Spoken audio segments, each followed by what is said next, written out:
व्यासाय विष्णुरूपाय व्यासरूपाय विष्णवे नमो वै ब्रह्मनिधये वासिष्ठाय नमो नमः। इस परम पवित्र दिव्य एकनाथी भागवत का पारायण महोत्सव मां गंगा के तट पर एक बहुत सुंदर कल्पना है। वो कल्पना और साकार में बहुत बड़ा अंतर होता है, परंतु आज इस कल्पना का दर्शन प्रत्यक्ष रूप से हम कर रहे हैं। ऐसे अवसर पर परम सम्माननीय परम आदरणीय मारुति बाबा सदगुरुदेव हमारे समक्ष बैठे हैं। सर्वप्रथम मैं बहुत श्रद्धा के साथ उन्हें प्रणाम करता हूं, जिनकी ये एकनाथी भागवत पारायण महोत्सव में हम सब आनंद ले रहे हैं। उनकी वंश परंपरा से पधारे योगीराज महाराज जी को भी प्रणाम करता हूं। निस्संदेह परम आदरणीय परम तेजस्वी परम साहसी हमारे भरत महाराज जी को भी मैं प्रणाम करता हूं, जिनके अथक प्रयास से इस कार्यक्रम में ये स्वरूप देखने को मिला। बहुत बार आप लोगों ने कुंभ में जाकर स्नान किया होगा, अपने जीवन को पवित्र किया होगा,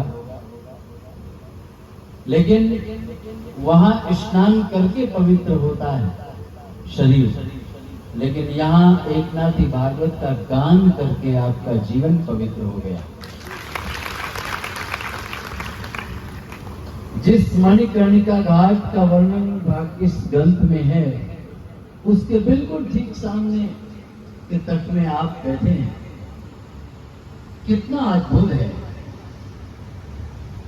चिंतन की सुंदर सी सुगंध, एक महापुरुष के चिंतन की सुगंध हमको आपको इस तट से प्राप्त हुई है।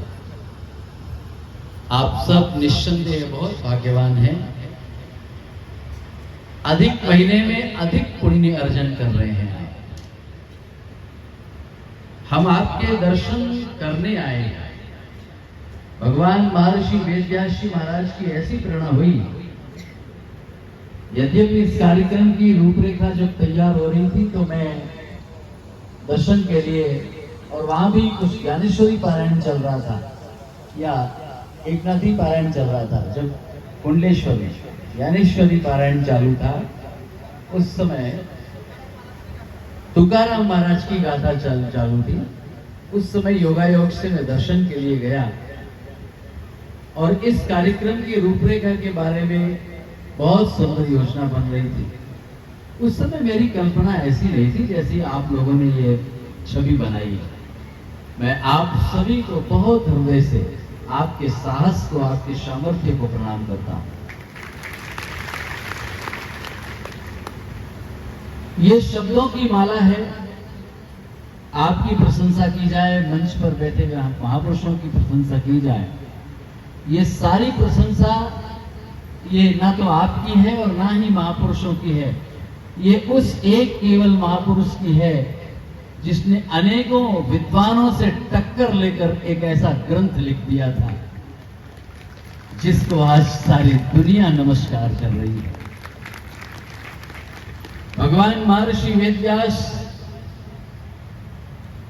24 अवतारों में से एक नैमिषारण्य के उस गद्दी के गादीपति होने के नाते भगवान व्यास महर्षि ने हमें प्रेरणा दिया कि आपको जाना चाहिए, क्योंकि कोई भी कहीं कुछ जाता है तो पाने की इच्छा से जाता है। ये उसका स्वभाव है मनुष्य का। लेकिन आज से पहले जब जब हम गए तो हमको ये लगता था कि हम देने गए थे, क्योंकि हम कथाएं करते थे, बड़े बड़े मंचों पे लोग मुझे सुनते हैं। और साइलेंस बैठे रहते हैं, कुछ भी क्या शास्त्री जी सुना रहे हैं सुनते हैं, ठीक है, लेकिन उस सुनाने वाले को आज पाने की इच्छा हुई और मैं तृप्त हो गया। आप सबको दर्शन पाकर, आप सबसे मिलकर, महापुरुषों के सानिध्य में बैठकर और ऐसे यश से भरे, कीर्ति से भरे सुंदर से वातावरण का दर्शन करके हम निश्चित रूप से बहुत कुछ तृप्त हैं। आपके इस दिव्य पारायण का पुण्य आपको मिलेगा। आपके जीवन की समस्त कठिनाइयों का समापन इसी गंगा तट पे समझो हो गया। अब आप पुण्य का खजाना बटोर कर घर ले जाओगे और जीवन आपका बहुत सुगंधित, बहुत पवित्र, बहुत दिव्य बनेगा। जिन जिन का जीवन दिव्य बने वो कुंडलेश्वर जाकर भगवान कुंडलेश्वर महादेव को प्रणाम करके कह के आना कि हाँ, मैंने उधर पाठ किया था, मुझे बहुत कुछ मिल गया, अब मांगने की जरूरत नहीं। कारण क्या है कि शिव जो है वो अवघड़दानी है।